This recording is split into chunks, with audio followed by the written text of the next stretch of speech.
Neat అవకతవకలపై హైదరాబాద్లో విద్యార్థి సంఘాలు రోడ్డెక్కాయి. నీట్ ఎగ్జామ్ని రద్దు చేయాలని డిమాండ్ చేస్తూ నారాయణగూడ నుంచి లిబర్టీ వరకు స్టూడెంట్ మార్చ్ నిర్వహించారు. ఈ మార్చిలో వేలాది మంది విద్యార్థులు కదం తొక్కారు. కేంద్ర ప్రభుత్వానికి వ్యతిరేకంగా నినదించారు.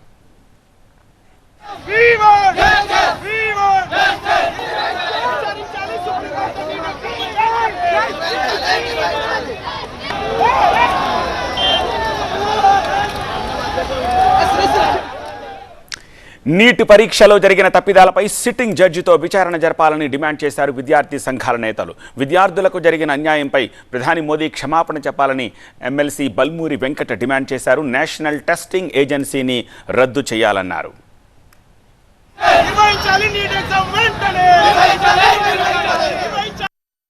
నీట్ ఎగ్జామ్కి సంబంధించి ఎన్టీఏని రద్దు చేసి నేషనల్ టెస్టింగ్ ఏజెన్సీని రద్దు చేసి ఎగ్జామ్ని మళ్ళీ రీకండక్ట్ చేయాలని చెప్పి డిమాండ్ చేస్తున్నాం.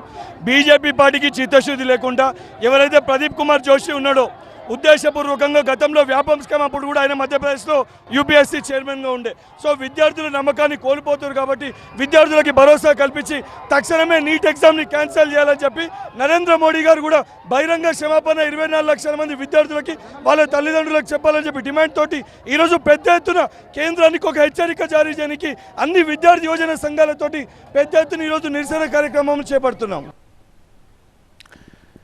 నీట్ అవకతవకలపై హైదరాబాద్లో విద్యార్థి సంఘాలు రోడ్డెక్కి ధర్నా చేస్తున్న దృశ్యాలని స్క్రీన్పై చూస్తున్నారు. ఈ ఎగ్జామ్ని రద్దు చేయాలని డిమాండ్ చేస్తూ నారాయణగూడ నుంచి లిబర్టీ వరకు స్టూడెంట్స్ ఈ మార్చ్ నిర్వహించారు. ఈ మార్చిలో వేలాది మంది విద్యార్థులు కదం తొక్కారు. కేంద్ర ప్రభుత్వానికి వ్యతిరేకంగా నినాదాలు చేశారు.